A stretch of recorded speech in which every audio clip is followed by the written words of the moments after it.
معراج النبی صلی اللہ علیہ وسلم کے بارے میں جو روایات ہمیں ملتی ہیں ان سے اس کی تاریخ اور سن کا جس حد تک بھی تعین ممکن ہے تو سن 52 ولادت یعنی حضور کی عمر شریف کا 52واں سال، ہجرت سے لگ بھگ 1.5 سال قبل ماہ رجب کی 27ویں شب کو وہ محیر العقول واقعہ پیش آیا کہ جسے ہم معراج کے نام سے جانتے ہیں۔ اس واقعے کی حقیقت کیا ہے، اس کی اہمیت کیا ہے، اس موضوع پر گفتگو کرنے کے ضمن میں سب سے پہلے ہمیں معین کرنا ہوگا کہ ہماری سورسز کیا ہیں۔ ظاہر بات ہے کہ ہمارے لیے کسی بھی ضمن میں مرجع اول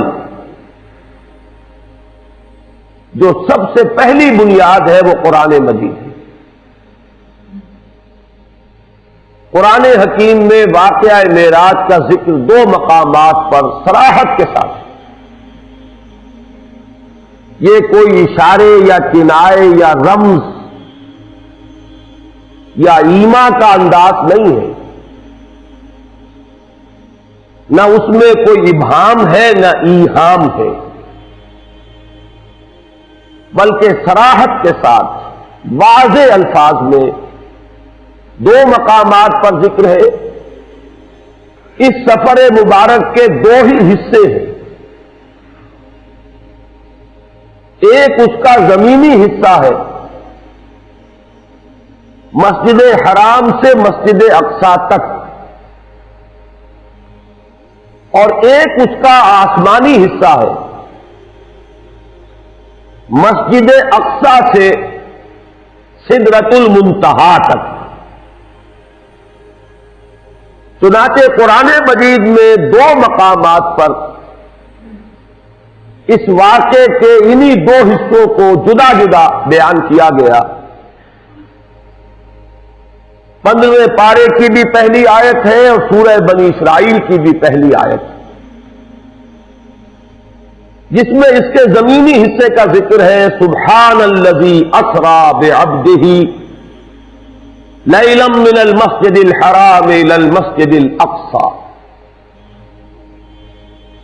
پاک ہے وہ ذات جو لے گئی راتوں رات اپنے بندے کو شب کے ایک حصے میں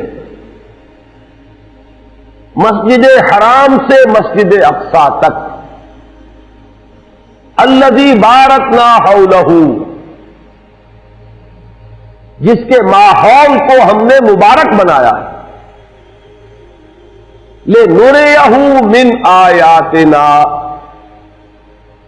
تاکہ ہم دکھائیں اسے صلی اللہ علیہ وسلم اپنی نشانیوں میں سے، انہ هو السمیع البصیر، سب کچھ سننے والا اور سب کچھ دیکھنے والا تو صرف وہ ہے۔ یہ ہے سورہ بنی اسرائیل کی پہلی آیت۔ اس سورہ مبارکہ کا نام سورہ اسراء بھی ہے، بلکہ عرب ممالک میں قرآن مجید جو چھپتے ہیں تو وہاں سورہ بنی اسرائیل کے نام سے اسے موسوم نہیں کیا جاتا، سورۃ الاسراء اس کا نام ہے۔ جو اس کا آسمانی حصہ ہے اس کا ذکر سورۃ النجم میں ہے، وہ آیات بھی میں نے آپ کے سامنے تلاوت کی تھی، لیکن ان کا ترجمہ میں بعد میں اپنی تقریر کے دوران ہی کروں گا۔ تو مرجع اول جو ہے ہمارا وہ قرآن حکیم، جس میں صراحت کے ساتھ یہ واقعہ مذکور ہے، لہذا اس کا انکار کفر ہوگا، اگرچہ توجیہ، تاویل اس کی حقیقت کیا تھی، اس کے اعتبار سے اگر کوئی الفاظ قرآنی میں جس حد تک گنجائش ہو، اس حد تک اگر اختلاف ہو تو وہ اختلاف جو ہے اس کو ہم کفر تک نہیں سمجھیں۔ دوسرا مرجع جو ہے دین میں قرآن کے بعد وہ احادیث نبویہ علی صاحب الصلاۃ والسلام۔ احادیث میں ہمیں معلوم ہے کہ درجہ بندی ہے، سند کے اعتبار سے قوی ترین احادیث وہ ہیں جو صحیحین میں ہے، صحیح بخاری اور صحیح مسلم میں۔ ان میں سے بھی وہ حدیثیں کہ جو ان دونوں میں موجود ہو، جن کی صحت پر یہ دونوں امام متفق ہو گئے ہوں،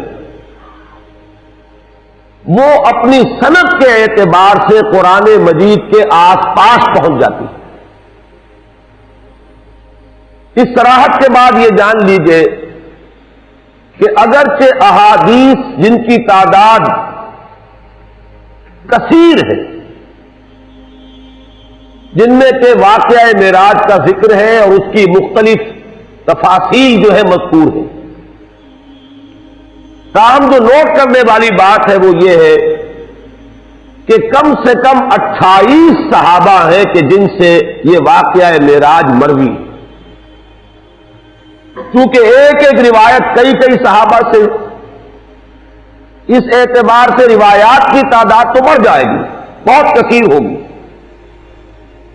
لیکن صحابہ کرام 28 ہیں کہ جن سے وہ احادیث مروی ہیں کہ جن میں معراج کا ذکر ہے تفصیلاً یا اجمالاً۔ اور ان میں ایک بڑی مفصل روایت وہ بھی ہے کہ جو متفق علیہ ہے، یعنی احادیث کے اس طبقے سے تعلق رکھتی ہے کہ جس کے بارے میں کسی شک و شبے کی گنجائش بہت ہی کم رہ جائے۔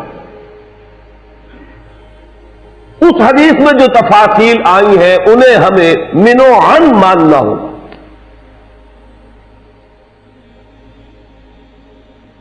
اس تمہید کے بعد اب پہلے میں یہ عرض کروں گا کہ اس واقعے کی نوعیت کیا ہے۔ آیا یہ کوئی منفرد واقعہ ہے کہ جو صرف نبی اکرم صلی اللہ علیہ وسلم کو پیش آیا ہو، یا یہ کہ یہ نبوت و رسالت کے مستقل معاملات میں سے ایک معاملہ ہے، اور مختلف انبیاء اور رسل کے ساتھ جو فرق و تفاوت ہے وہ آیا نوعیت کا ہے یا کیفیت کا ہے۔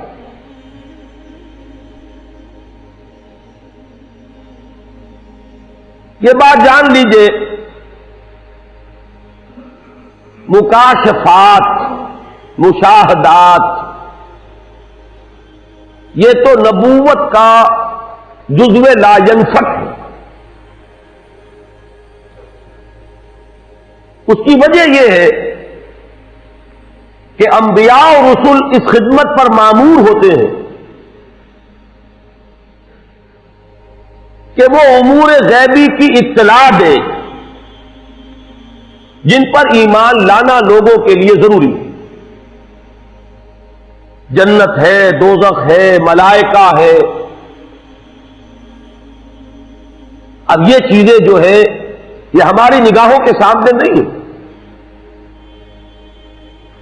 اسی طریقے سے جو پیش آنے والے واقعات ہیں، جب تک وہ پیش نہیں آ جاتے پردہ غیب میں، یوم الآخر، قیامت کا دن، ایک امر غیبی ہے۔ سب سے بڑھ کر یہ کہ ذات باری تعالی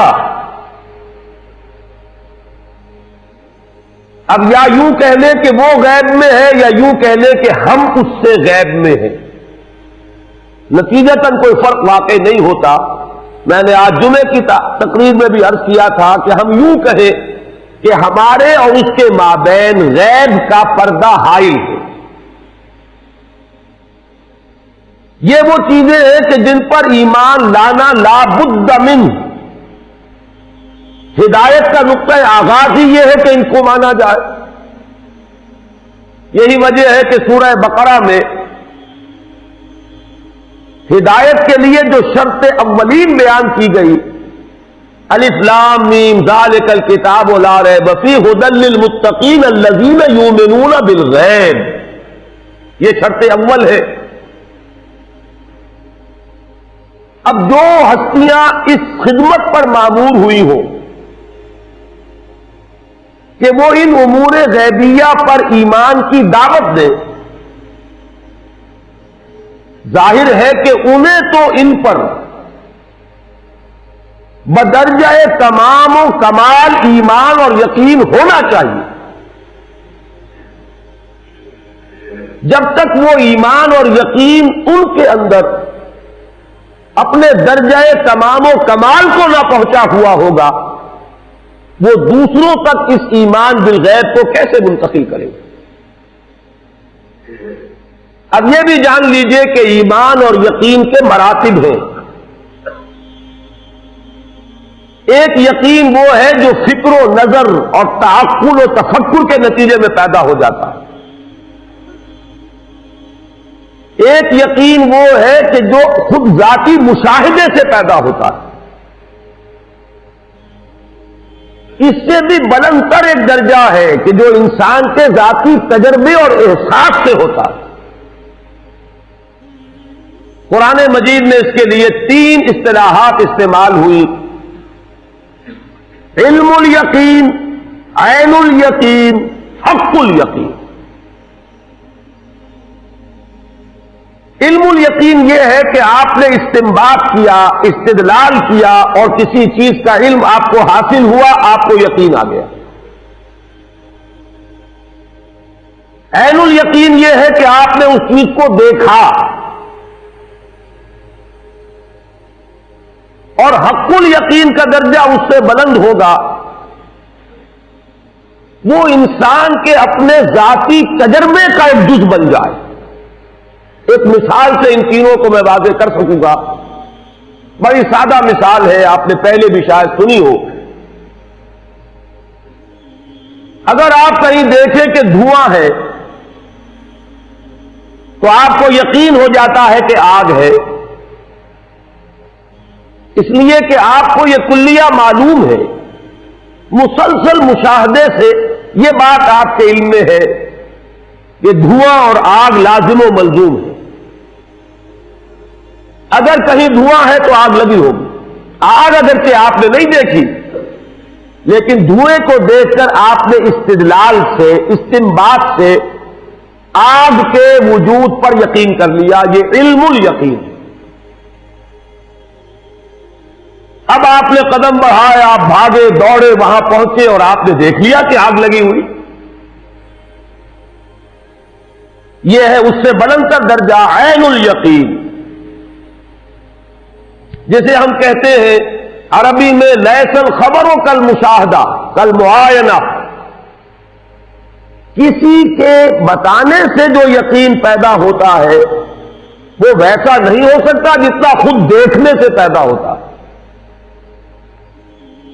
فارسی میں کہتے ہیں شنیدہ کہ بود مانند دیدہ، سننے سے جو علم حاصل ہوا وہ اس کے برابر نہیں ہوتا کہ جو دیکھنے سے حاصل ہوتا ہے۔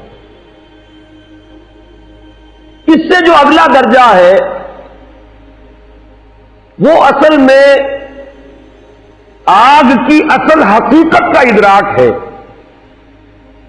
آگ آپ نے دیکھ لی، آگ ہے۔ یہ وسوسہ بھی ہو سکتا ہے کہ شاید آگ کسی صورت ہے، حقیقت میں آگ نہ ہو۔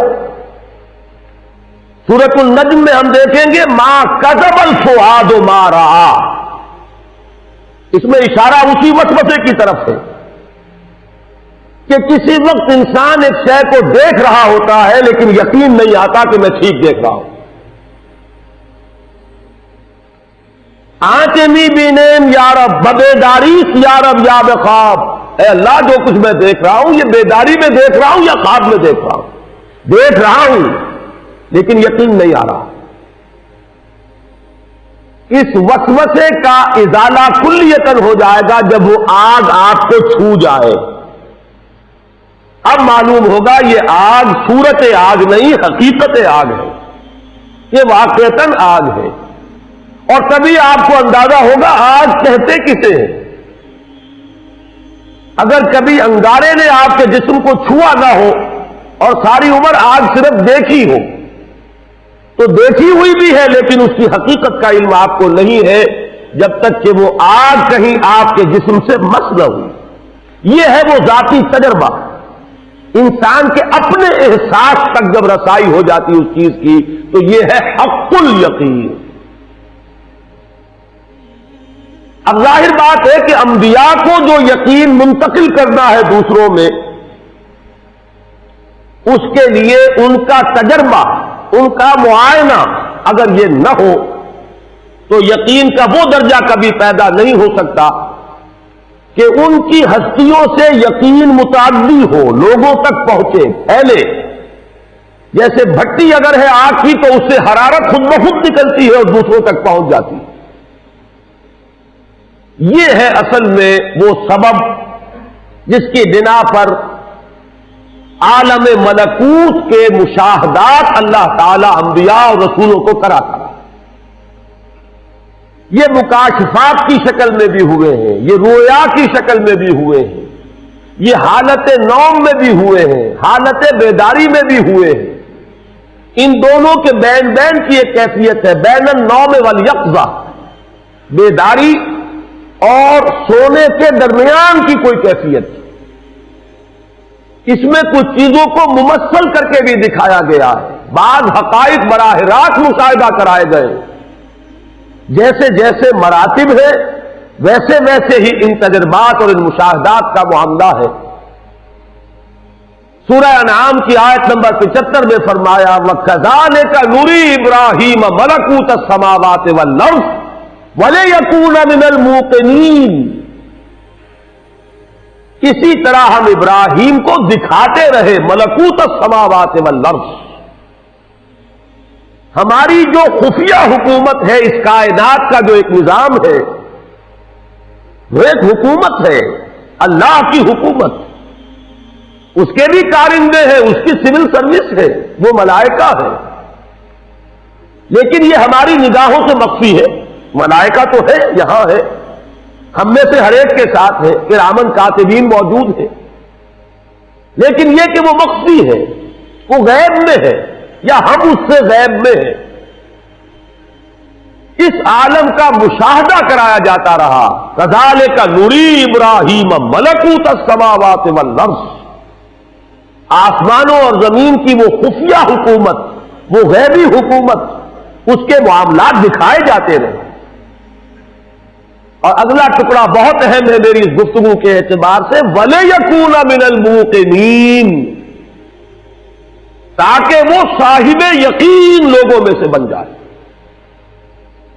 ایمان تو محض خبر کی بنیاد پر بھی ہے،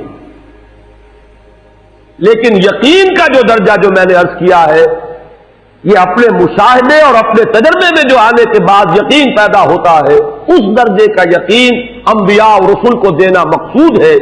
لہذا انہیں یہ مشاہدات کرائے جاتے ہیں. البتہ جیسے نبوت و رسالت کے سلسلے کی تکمیل ہوئی محمد الرسول اللہ صلی اللہ علیہ وسلم، اسی طریقے سے ان مشاہدات کے بارے میں بھی چوٹی کا مشاہدہ، ان تجربات کے ضمن میں بھی بلند ترین تجربہ وہ ہے جو محمد الرسول اللہ صلی اللہ علیہ وسلم کو.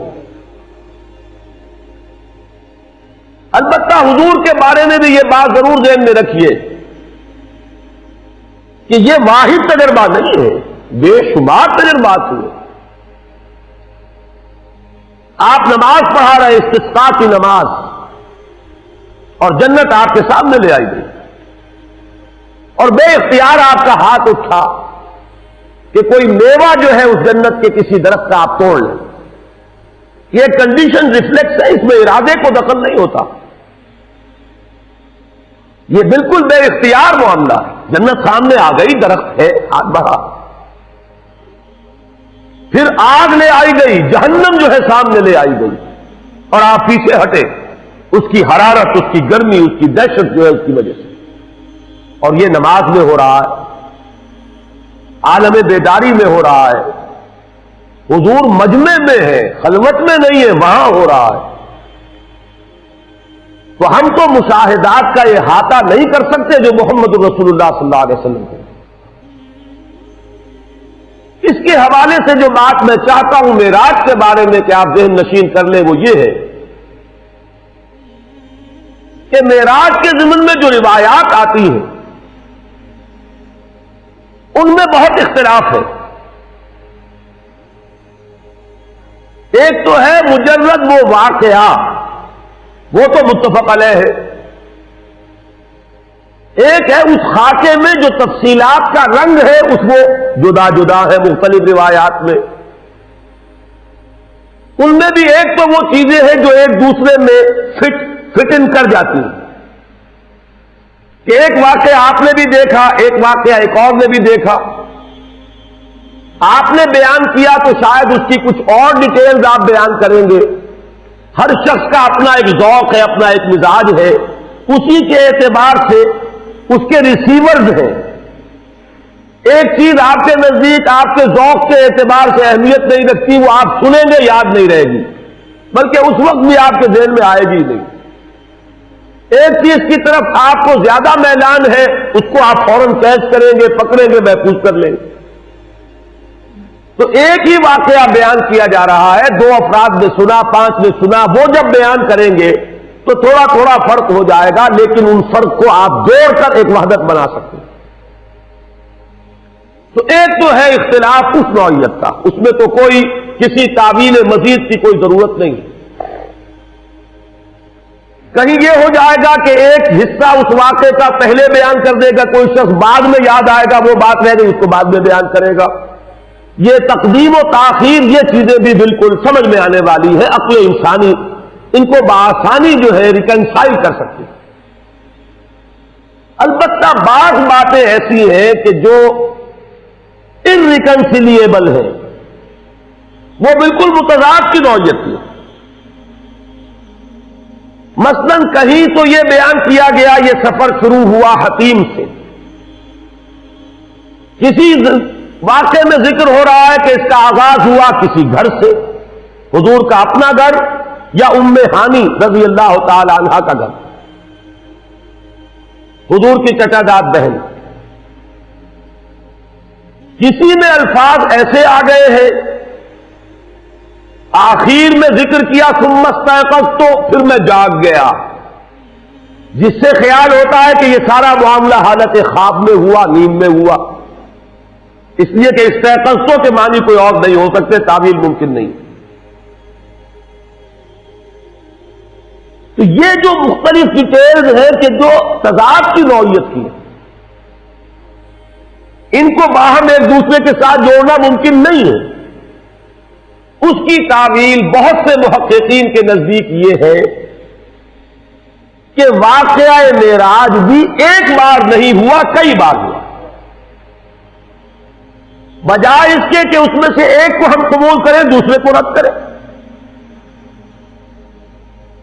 میرا اپنا احساس یہ ہے، اگرچہ محققین کے مابین اس معاملے میں اختلاف رہے گا اور رہا ہے، بعض حضرات اس کو تسلیم نہیں کرتے کہ واقعہ معراج بار بار ہوا ہے، بعض حضرات کی یہ رائے ہے، میں اپنا ذاتی آپ کے سامنے خیال پیش کر رہا ہوں کہ کم سے کم 2 مرتبہ ضرور معراج ہوا ہے محمد الرسول اللہ صلی اللہ علیہ وسلم۔ ایک مرتبہ یہ معراج ہوا ہے بالکل ابتدائی زمانے میں، نبوت کا ابتدائی دور، یہ یوں سمجھیے کہ سن 2-3 نبوی یا سن 42-43 ولادت، اور یہ ہوا ہے حالت نوم میں۔ وہ روایات جڑیں گی اس کے ساتھ کہ ثم استيقظت، پھر میں جاگ گیا۔ یہ تجربہ جو ہے اس کو نیند میں ایک روحانی تجربے، ایک مکاشفے، ایک رویا سے تعبیر کریں گے۔ اور یہ جو واقعہ ہے جسے ہم معراج کے نام سے جانتے ہیں، یہ ہوا ہے سن 12 میں، اور یہ یوں سمجھیے کہ جب آپ کی عمر شریف کا 52واں سال ہے ہجرت سے لگ بھگ 1.5 سال قبل، یہ واقعہ در حقیقت ان تجربات کی کہ جو آج تک ہوئے تھے، یہ ان کی تکمیل ہے، یہ ان کا نقطہ عروج ہے، یہ ان کا کلائمیکس ہے، اور یہ سفر جو ہے ہرگز نیند میں نہیں ہوا، یہ صرف روحانی تجربہ نہیں ہے، یہ کوئی رویا یا خواب نہیں ہے، بلکہ یہ سفر ہے بجسد ہی شریف، حضور کے جسد مبارک کے ساتھ یہ پورا کا پورا واقعہ پیش آیا۔ اس ضمن میں چونکہ اس دور میں یہ ریشنلزم کا دور ہے،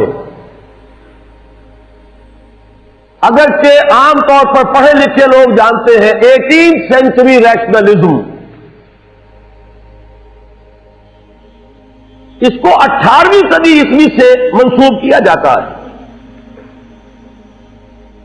لیکن چونکہ وہ علامہ اقبال کا شعر مجھے یاد آیا، مغرب اور مشرق کا فرق انہوں نے واضح کیا کہ وہاں دیگرگو ہے لہجہ لہجہ، یہاں بدلتا نہیں زمانہ۔ مغرب میں فکر انسانی کئی قلابازیاں کھا چکی ہے، اور مشرق کے کچھ مفکرین ہیں جو ابھی تک 18ویں صدی عیسوی کے ریشنلزم کو چاٹ رہے ہیں، تو مغرب تو ختم ہو چکا، سائنس کے پریمیسز تبدیل ہو گئے، مقدمات چینج ہو چکے، اصول بدل چکے ہیں، لیکن ہمارے ہاں کچھ لوگ ہیں جو ابھی وہ نیوٹونین فزکس کو جو ہے وہ لے کر مضبوطی سے پکڑے بیٹھے، اور یہی وہ لوگ ہیں کہ جن کے نزدیک یہ محالات میں سے ہے، ناممکنات میں سے ہے۔ میں اسی لیے کہا کرتا ہوں کہ اگر سر سید نے ٹھوکر کھائی تو وہ قابل رحم ہے، معذور ہے، وہ آج سے 100 سال پہلے کے انسان ہے، لیکن جو لوگ سر سید کے فکر پر اس وقت اپنی دکانیں چمکا رہے ہیں، یہ مقلد محض ہیں، ان کے پاس تو در حقیقت وہ جو کامن سینس نام کی شے بھی نہیں ہے کہ انہیں یہ اندازہ ہو کہ ہم کس دور میں یہ بات کر رہے ہیں۔ یہ آئنسٹائن کی فزکس کا زمانہ ہے، فزکس کے مقدمات تبدیل ہو چکے ہیں، اب میٹر انڈسٹرکٹیبل نہیں رہا، اب سائنس وہاں پہنچ چکی ہے کہ نظری اعتبار سے تسلیم کیا جاتا ہے کہ اگر کوئی physical object velocity of light کے ساتھ موو کرے گا تو اس کے لیے وقت نہیں گزرے گا۔ حساب نے یہ ثابت کر دیا، اگرچہ ہم اس کا بھی تصور نہیں کر سکتے۔ سب سے زیادہ رفتاریں انسان کے سامنے دو تھی، ایک آواز کی رفتار، اس سے تو انسان آگے گزر گیا ہے، بندوق کی گولی پہلے جایا کرتی تھی آواز سے آگے، لگتی پہلے تھی، آواز بعد میں آتی تھی، لیکن اب تو سپر سونک جیٹس ہے، آواز سے کہیں زیادہ ان کی اپنی رفتار ہے۔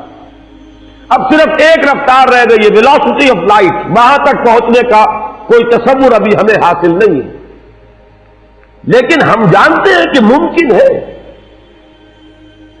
وہ انسانی قدرت سے ممکن نہ ہو، اللہ کی قدرت سے ممکن ہے۔ وہ چاہے بالفعل ہمارے لیے ابھی اچیو کرنا اس کا ممکن نہ ہو، لیکن اب وہ بات عقل میں آتی ہے، حساب کتاب سے وہ بات برآمد ہو رہی ہے۔ صرف یہ فرق ہے انسانی قدرت اور اللہ کی قدرت کا، جس کی طرف اشارہ کر کے بات شروع کی گئی، سبحان الذی اسری بعبدہ، پاک ہے وہ ذات جو لے گئی اپنے بندے کو راتوں رات مسجد اقصی سے مسجد حرام سے مسجد اقصی تک۔ اگر یہ بات کسی انسان کی طرف منسوب ہوتی تو بات اور تھی، اگر یہ فعل حضور کی طرف منسوب ہوتا کہ حضور گئے تو بات اور تھی کہ میں آیا نہیں لایا گیا ہوں، حضور گئے نہیں لے جائے گئے ہیں، اور لے جانے والے وہ ذات ہے سبحان الذی اسرا، وہ پاک ہے ہر عیب سے، ہر نقص سے، ہر ذوق سے، ہر کوتاہی سے، وہ منزہ ہے، اعلیٰ ہے، عرفہ ہے، بالا تر ہے، لہذا اس کی قدرت سے یہ ہرگز بعید نہیں کہ وہ اپنے بندے کو راتوں رات مسجد حرام سے مسجد اقصیٰ اور پھر مسجد اقصیٰ سے سدرۃ المنتہا تک لے جائے اور واپس لے آئے اور پھر مسجد حرام میں پہنچا دے۔ اور بعض روایات میں آتا ہے کہ وضو کا پانی ابھی بہہ رہا تھا اور کنڈی جو ہے حضور کے مکان کی وہ ابھی ہل رہی تھی، معلوم ہوا وقت نہیں گزرا۔ یہ چیز جیسا کہ میں نے عرض کیا آج کا جو ذہن ہے اس کے لیے یہ اب ناقابل قیاس، ناقابل یقین نہیں رہی۔ سبحان الذی اسرا بعبدہ، دوسری قابل توجہ بات ہے لفظ عبد، ایک اس پہلو سے کہ عبد کا اطلاق صرف روح پر نہیں ہوگا، روح اور جسد دونوں پر ہوگا۔ عبد تو ہم ہیں، صرف روح کو عبد نہیں کہا جائے گا۔ روح کی حقیقت کو تو خیر ہم اپنی روح کی حقیقت کو نہیں سمجھ سکتے، تو روح محمدی صلی اللہ علیہ وسلم کی حقیقت کو کیا سمجھیں گے؟ عبد کا اطلاق بلکہ جان لیجئے کہ اکثر و بیشتر تو جسد پر ہوگا، تو اس سے بھی ایک اضافی بات معلوم ہوئی کہ صرف روح محمدی نہیں لے جائی گئی، محمد لے جائے گئے صلی اللہ علیہ وسلم، اور محمد کا اطلاق روح محمدی اور آپ کے جسد شریف دونوں کے مجموعے پر ہوگا، صرف روح پر نہیں۔ دوسری بات جو اس میں بہت قابل لحاظ ہے وہ یہ ہے کہ یہ جو مقام عروج ہے جس کا ذکر ہو رہا ہے، اور حضور کی دو نسبتوں میں سے جس نسبت کا یہاں حوالہ دیا جا رہا ہے وہ نسبت رسالت نہیں، نسبت عبدیت ہے۔ ویسے بھی عام طور پر قرآن مجید میں جہاں اللہ تعالی کی عنایت خصوصی، شفقت خصوصی کا ذکر آتا ہے حضور پر، وہاں آپ کی نسبت عبدیت کا ذکر ملے گا۔ جیسے یہاں ہم نے دیکھا، جیسے اگلی سورت میں ہے سورہ کہف میں، الحمدللہ الذی انزل علی عبدہ الکتاب ولم یجعل لہ عوجا، جیسے سورۃ الفرقان میں تبارک الذی نزل الفرقان علی عبدہ لیکون للعالمین نذیرا، اسی طریقے سے سورۃ النجم میں ہے فاوحی الی عبدہ ما اوحی، اسی طرح یہاں ہے سبحان الذی اسرا بعبدہ لیلا من المسجد الحرام الی المسجد الاقصی۔ یہاں وہ نقطہ جان لیجئے کہ نسبت عبدیت بالا تر ہے نسبت رسالت سے، نمبر ایک۔ اور اگر اس کو صوفیہ کی اصطلاح میں سمجھیں گے تو نسبت عبدیت ایک عروجی نسبت ہے، نسبت رسالت ایک نزولی نسبت ہے۔ ذرا اگر ذہن میں رکھیں گے اسے تو حضرت موسیٰ علیہ السلام کو جو پہلی وحی ہو رہی ہے یا مخاطبہ اور مکالمہ سے جو مشرف ہو رہے ہیں تو کوہ طور پر ہے، بلند مقام پر ہے، اور اس سے اعلیٰ مقام اور کیا ہوگا کہ اللہ تعالی سے بلا واسطہ گفتگو ہو رہی ہے، درمیان میں کوئی واسطہ عائد نہیں ہے۔ وَكَلَّمَ اللَّهُ مُوسَىٰ تَكْلِيمًا، یہاں موسیٰ کیا ہے؟ عبد ہے۔ رسالت کا حکم ملا تو کیا اذهب إِلَىٰ فِرْعَوْنَ إِنَّهُ طَغَىٰ، جاؤ فرعون کی طرف۔ اب موسیٰ پہاڑ سے اتریں گے تو جائیں گے، کسی کے پاس سے کوئی جاتا ہے تو اس کی طرف پیٹ کر کے جاتا ہے، کسی کے سامنے 10 بستہ کھڑا ہوتا ہے تو اس کے حضور میں ہے، مواجہہ کر رہا ہے، فیس ٹو فیس ہے، تو کون سی نسبت بالا تر ہوئی؟ نسبت عبدیت۔ فرض منصبی ہے رسالت، جاؤ ادا کرو۔ مولانا روم نے اس کو بیان کیا ہے، بہترین تمثیل ہے۔ اصل میں ان حقائق کے جاننے والے یہ صوفیاء ہی ہیں۔ یہ نہ فقہا کا دائرہ ہے نہ محدثین کا دائرہ ہے، اپنے اپنے دائرے ہیں، اپنے اپنے کام سب نے کیے ہیں۔ ہمارے سب ہی محسن ہیں، لیکن یہ کہ بہرحال اپنا اپنا ذوق، اپنا اپنا فیل۔ ان چیزوں کو اور ان میں پھر فرق مراتب جو قائم کیا ہے وہ صوفیاء کا کام۔ بارش کی مثال دی ہے، یہ واٹر سائیکل جو چل رہا ہے ہماری اس دنیا میں، سمندر سے بخارات اٹھ رہے ہیں، یہ عروج ہے، کتنی لطیف حالت میں ہے، کتنے پاک اور صاف ہے۔ یہ تو عمل کثیر ہو رہا ہے نا، پانی کو بھاپ بنایا گیا ہے، اس میں کوئی کثافت تو ساتھ نہیں جائے گی، بالکل پاک اور صاف پانی لطیف ترین صورت میں اوپر جا رہا ہے۔ اوپر جا کر بادل بنے، ہوائیں لے گئیں، اب وہ بارش بن کر نازل ہو رہا ہے۔ نازل ہو رہا ہے تو کیا ہوگا؟ وہ پہلے فضا کو دھوئے گا، وہ کچھ کثافت پانی میں بھی جمع ہو جائے گی، زمین پر برسے گا، زمین کو دھو دے گا، لیکن کچھ کثافتیں شامل ہو جائیں گی۔ یہ ندیوں نالوں سے دریاؤں سے ہوتا ہوا پھر سمندر میں پہنچے گا، وہ ساری کثافت سمندر میں رہ جائے گی، اور پھر وہ لطیف اور صاف اور پاک ہو کر پھر آسمان کی طرف اٹھ جائے گا۔ یہ عروج ہے، وہ نزول ہے۔ نزول سے صفائی ہو رہی ہے دوسروں کی، فضا کی، زمین کی، عروج میں اپنی صفائی ہے۔ یہی ہے سائیکل۔ رات کو اللہ کا بندہ اس کے حضور میں کھڑا ہے، یہ کس کی صفائی ہے؟ اپنی۔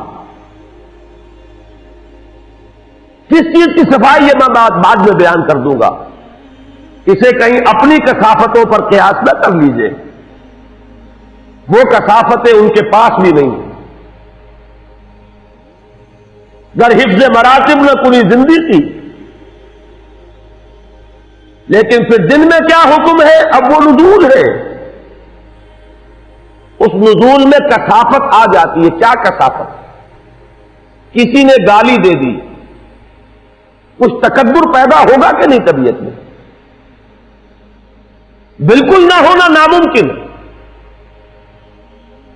وَلَقَدْ نَعْلَمُ، ہمیں معلوم ہے، إِنَّهُ لَيَحْزُنُكَ الَّذِي يَقُولُونَ، آپ کو رنج ہوتا ہے، افسوس ہوتا ہے، آپ کی طبیعت پر تکبر آتا ہے ان کی باتیں سن کر۔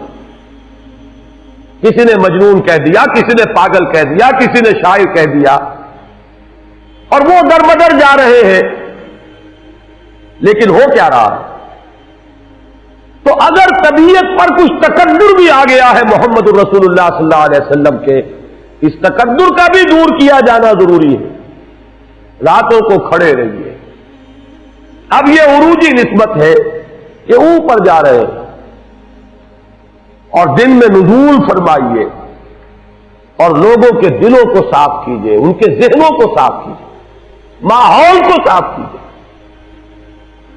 یا ایھا المزمل قم اللیل الا قلیلا نصفہ او انقص منہ قلیلا او زد علیہ ورتل القرآن ترتیلا انا سنلقی علیک قولا ثقیلا ان ناشئۃ اللیل ہی اشد وطئا واقوم قیلا ان لک فی النہار سبحا طویلا۔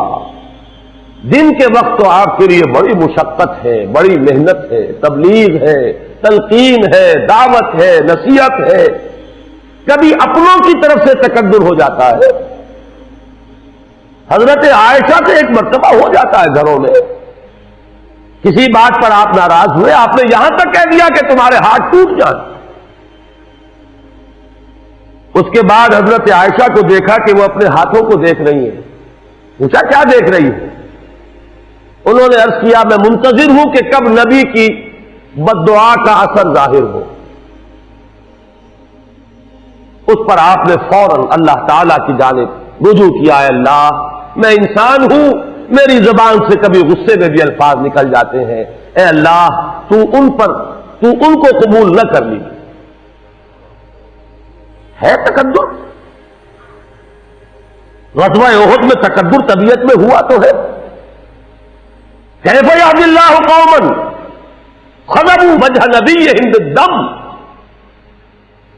اللہ اس قوم کو کیسے ہدایت دے گا جس نے اپنے نبی کے چہرے کو لہو لہان کر دیا، رنگ دیا خون سے.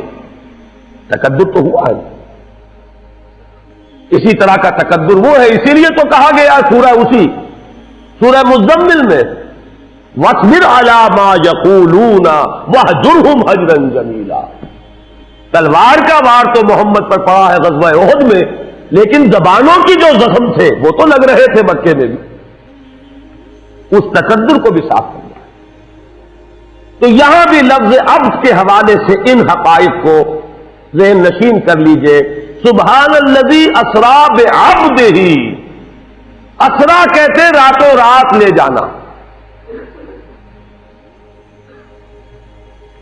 فاسر بعبادی انہم متبعون. حضرت موسیٰ کو حکم ہوا تھا اے موسیٰ میرے بندوں کو لے کر نکل جاؤ راتوں رات، تمہارا پیچھا کیا جائے گا.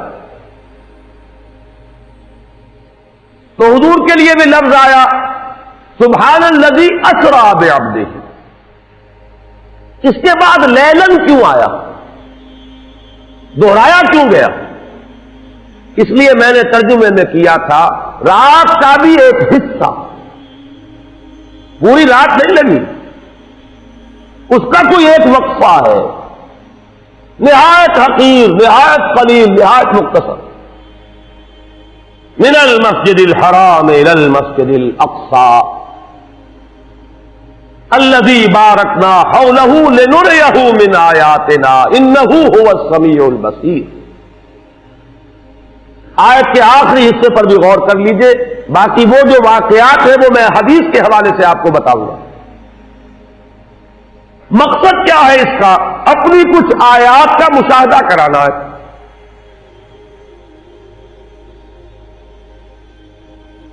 السمیع اور البصیر، سب کچھ سننے والا، سب کچھ جاننے والا تو صرف اللہ ہے، کوئی نہیں ہے اور. ہاں وہ اپنے علم میں سے جتنا جس کو چاہے دے دے، اپنی بصارت میں سے جتنا کسی کو چاہے حصہ عطا فرما دے، اپنی سماعت میں سے جتنا چاہے کسی پر فیضان فرما دے. یہ اس کا اختیار ہے. لا یحیطون بشیء من علمہ الا بما شاء. اللہ کے علم میں سے کوئی بھی کسی چیز کا احاطہ نہیں کر سکتا ما سوائے اس کے جو اللہ خود چاہے. سبحانک لا علم لنا الا ما علمتنا. تو پاک ہے اور ہمیں کوئی علم حاصل نہیں ہے. تو فرشتوں کا علم بھی یہی ہے، انبیاء اور رسل کے علم کی بھی کیفیت یہی ہے. جو اللہ نے عطا فرمایا وہی ان کا علم. باقی سب کچھ جاننے والا اور سب کچھ دیکھنے والا صرف وہ ہے. یہ اسلوب حصر ہے. انہ هو السمیع العلیم. سب کچھ سننے والا اور سب کچھ دیکھنے والا تنہا ہے. اب میں یہ چاہتا ہوں کہ یہ جو واقعہ ہے اسے میں اس حدیث کے حوالے سے آپ کو سنا دوں. میں کچھ بیان کروں گا، میرے بیان کرنے میں کچھ کمی اور بیشی ہونے کا اندیشہ ہے. اگر ہم اتنے خوش قسمت ہیں کہ وہ واقعہ ہمارے پاس ایک مفصل حدیث کی شکل میں موجود اور حدیث بھی دوسرے یا تیسرے طبقے کی کتابوں کی نہیں، متفق علیہ، جس میں روایتاً جیسا کہ میں نے عرض کیا جس کا پایا تقریباً قرآن کے برابر. اور اس حدیث کے راوی ہیں حضرت مالک ابن صعصع رضی اللہ تعالی عنہ. ان کے بارے میں ایک بات ہے بڑی اہم، وہ نوٹ کر لیجئے. یہ انصاری صحابی ہیں، ان میں سے نہیں ہے کہ جنہیں حدیثیں بیان کرنے کا کوئی زیادہ شوق رہا ہو. یہ غالباً واحد حدیث ہے جو انہوں نے بیان کی، اور انہیں اس سے نہایت شغف تھا.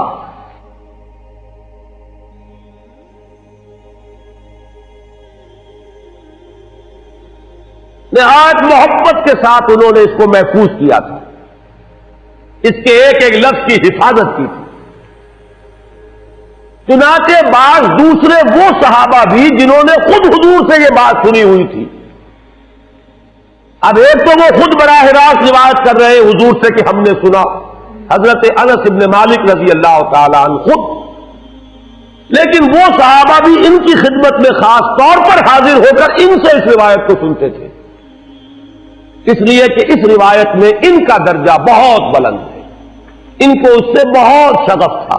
تو صحابہ جو براہ راست حضور سے سن چکے وہ بھی ان کے پاس جا کر خاص طور پر اس حدیث کو سنا کرتے تھے. چنانچہ یہ روایت جو متفق علیہ ہے، یہ امام بخاری جو اس کو لائے ہیں، عن قتادہ عن انس بن مالک عن مالک بن صعصع رضی اللہ تعالی عنہم. حضرت انس ابن مالک سے روایت موجود ہے مسلم شریف میں براہ راست ان سے، لیکن یہ اس روایت کو بیان کر رہے حضرت مالک ابن صعصع رضی اللہ تعالی عنہ کے حوالے سے. روایت کیا ہے؟ ان النبی صلی اللہ علیہ وسلم حدثهم عن لیلۃ اسری بہ. اب دیکھیے یہ مرفوع حدیث ہو گئی. حضرت صعصع بیان فرما رہے ہیں کہ نبی اکرم صلی اللہ علیہ وسلم نے خود ہمیں سنایا. وہ حالات و واقعات سنائے جو اس رات کو پیش آئے جس رات سے انہیں لے جایا گیا. قال بینما انا فی الحطیم وربما قال فی الفجر.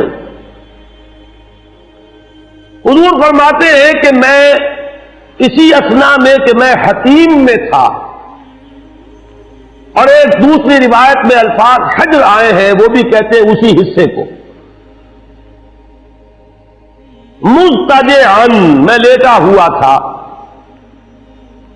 اذ اتانی آتن کہ اچانک میرے پاس ایک آنے والا آیا. یہ آنے والے کون ہیں؟ حضرت جبرائیل. یہ بعد میں واضح ہو جائے گا. فشق ما بین ہذہ الی ہذہ. حضور نے اشارہ فرمایا، اس نے یہاں سے یہاں تک میرا سینہ چاک کیا، یعنی من طفرت نہرہ الی شعرتہ. یہ جو گڑھا ہے حلق کا گڑھا، یہاں سے لے کر تیرے ناف تک سینہ چاک کیا. فاستخرج قلبی اور میرا دل نکالا. ثم اعطیت بطست من ذهب مملوء ایمانا فغسل قلبی. پھر ایک تشت لایا گیا سنہری جو ایمان سے مملوء تھا، بھرا ہوا تھا، تو پھر اس کے ذریعے سے میرے اس قلب کو، سینے کو دھویا گیا. ثم غسل ثم اعید وفی روایت، اس کے بعد اس کو لوٹا دیا گیا اور پھر وہ زخم بھی سی دیا گیا. ایک روایت میں آتا ہے ثم غسل البطن بماء زمزم ثم ملئ ایمانا وحکمتا. اسی طریقے سے پورے پیٹ کو بھی صاف کیا گیا مائے زمزم سے، اور اس میں بھی ایمان اور حکمت بھر دیے گئے. ثم اعطیت بدابۃ، پھر میرے پاس ایک چوپایا لایا گیا، دون البغل فوق الحمار. جو بغل یعنی خچر سے تو کچھ چھوٹا تھا، اور حمار یعنی گدھے سے کچھ بڑا تھا. اب یہ جو سفید تھا، یقال لہ البراق، جس کا نام براق ہے، وَيَضَعُ خَطْوَهُ عِنْدَ أَقْصَى طَرْفِهِ، اور اس کا ہر قدم اس کی حد نگاہ پر جا کر پڑتا تھا۔ فَعِلْتُ عَلَيْهِ، میں اس پر سوار ہوا۔ فَانْطَلَقَ بِي جِبْرَائِیل، اب یہاں نام آ گیا، وہ آنے والے کون تھے؟ پھر چلے میرے ساتھ حضرت جبرائیل، حتی اتی السماء الدنیا، یہاں تک کہ وہ آسمان دنیا تک پہنچ گئے، جو پہلا آسمان۔ اب یہاں دیکھیے وہ روایت میں جو زمینی سفر کا درمیانی حصہ ہے وہ رہ گیا ہے، دوسری روایات سے ہم اس کو جوڑ کر جمع کریں کہ پہلا زمینی سفر ہے، مسجد اقصیٰ تک پہنچے ہیں، وہاں جا کر روایت میں آتا ہے میں نے وہی اپنے اس خچر کو باندھا، براق کو، جہاں انبیاء باندھا کرتے تھے، اور پھر وہاں میں نے نماز ادا کی، بہت سے لوگ جمع ہوئے، میں منتظر تھا کہ کون نماز پڑھائے گا، کہ جبرائیل نے میرا ہاتھ پکڑ کر مجھے آگے کیا، میں نے نماز پڑھائی، اور پھر جبرائیل نے مجھے بتایا کہ یہ تمام انبیاء تھے جو اس دنیا میں مبعوث ہوئے ہیں، اور آج آپ نے ان سب کی امامت کی۔ یہاں سے پھر شروع ہوا ہے وہ دوسرا سفر۔ لیکن جب پہلے آسمان تک پہنچے، فاستفتح، انہوں نے دستک دی، کھلوانا چاہا۔ قیل من ھذا، پوچھا گیا کون ہے؟ قال جبرائیل، انہوں نے جواب دیا جبرائیل۔ قیل ومن معک، پوچھا گیا کہ آپ کے ساتھ کون ہے؟ دیکھیے یہاں ذہن میں رکھیے گا، اس امکان کو کوئی شخص مسترد نہیں کر سکتا کہ ان ملائکہ کے علم میں ہو، لیکن پھر بھی پوچھ رہے ہیں۔ قانون قانون ہے، دروازے پر دستک دینی ہوگی، آئیڈینٹی ڈسکلوز کرنی ہوگی، چاہے علم میں ہو۔ جج جو ہے وہ اپنے علم کی بنیاد پر فیصلہ کبھی نہیں دے گا، وہ تو مقدمے کی سماعت ہوگی، شہادتوں کی بنیاد پر فیصلہ ہوگا۔ ذاتی علم کی بنیاد پر کرنا ہے تو وہ خود کسی اور عدالت میں اس مقدمے کو منتقل کرے اور وہاں گواہ کی حیثیت سے پیش ہو، تو قانون قانون ہے۔ پوچھا گیا آپ کے ساتھ کون ہے؟ قال محمد صلی اللہ علیہ وسلم۔ قیل وقد ارسل الیہ، پوچھا گیا کیا انہیں بلایا گیا ہے؟ قال نعم، انہوں نے فرمایا ہاں۔ قیل مرحبا بہ فنعم المجیء جاء ففتح فلما خلصت، اس کے بعد کہا گیا مرحبا ان کے لیے، تہنیت ہے، مبارکباد ہے، خوش آمدید ہے، کیا ہی اچھے ہیں وہ جو لائے گئے ہیں۔ پھر وہ سمائے دنیا جو ہے اس کا دروازہ کھولا گیا، میں اس میں داخل ہوا، فاذا فیہا آدم، میں نے دیکھا وہاں حضرت آدم تشریف فرما ہے۔ فقال ھذا ابوک، جبرائیل نے کہا یہ آپ کے جد امجد ہیں، فسلم علیہ، ان کو سلام کیجئے، فسلمت علیہ، میں نے انہیں سلام کہا۔ فرد السلام، انہوں نے سلام کا جواب دیا۔ ثم قال مرحبا بالابن الصالح والنبی الصالح، خوش آمدید ہے، مرحبا ہے صالح بیٹے اور صالح نبی پر۔ ثم صعد بی، پھر مجھے اور اٹھایا گیا، حتی اتی السماء الثانیہ، یہاں تک کہ جبرائیل پہنچ گئے دوسرے آسمان تک۔ فاستفتح، پھر وہی سوال و جواب ہے، میں ترجمہ نہیں کروں گا۔ قیل من ھذا؟ قال جبرائیل۔ قیل ومن معک؟ قال محمد۔ قیل وقد ارسل الیہ؟ قال نعم۔ قیل مرحبا بہ فنعم المجیء جاء ففتح فلما خلصت، جب یہ سارا اس کارروائی کے بعد داخل ہوئے ہیں دوسرے آسمان پر، فاذا یحییٰ وعیسیٰ وہو ابنا خالۃ، وہاں میں نے دیکھا کہ یحییٰ اور عیسیٰ ہیں اور یہ خالہ زاد بھائی ہیں۔ قال ھذا یحییٰ وھذا عیسیٰ فسلم علیہما، فسلمت فردا، ثم قال مرحبا بالاخ الصالح والنبی الصالح، انہوں نے بھی کہا خوش آمدید اور مرحبا. ایک صالح بھائی اور صالح نبی کو یہاں نوٹ کیجئے گا. حضرت عیسیٰ اور حضرت یحییٰ یہ بنی اسرائیل میں سے، لہذا حضور کو اپنا بیٹا نہیں کہہ سکتے، بھائی کہہ رہے. آدم جد امجد ہیں، انہوں نے بیٹا کہا ہے. مرحبا بابن الصالح والنبی الصالح، وہ نبی تو ہے، سب کہیں گے نبی، لیکن کوئی بھائی کہے گا، کوئی بیٹا کہے گا. ابراہیم بیٹا کہیں گے، موسیٰ وہ بھائی کہیں گے جن کی نسل سے آپ نہیں ہیں. وہ جو براہ راست نسل چلی آ رہی ہے اس میں جو ذکر کرے گا وہ بیٹے کے لفظ سے کرے گا. ثم صعد بی الی السماء الثالثة فاستفتح قیل من هذا قال جبرائیل قیل ومن معك قال محمدا قیل وقد ارسل الیہ قال نعم قیل مرحبا به فنعم المجیء جاء ففتح فلما خلصت اذا یوسف قال هذا یوسف فسلم علیہ فسلمت علیہ فرد ثم قال مرحبا بالاخ الصالح والنبی الصالح. اب مجھے ترجمے کی ضرورت نہیں ہے، ایک مرتبہ بات آپ نے سمجھ لی. اب تیزی کے ساتھ میں اس حدیث کو پڑھ دینا چاہتا ہوں. ثم صعد بی، پھر مجھے اور بلندی پر لے جایا گیا.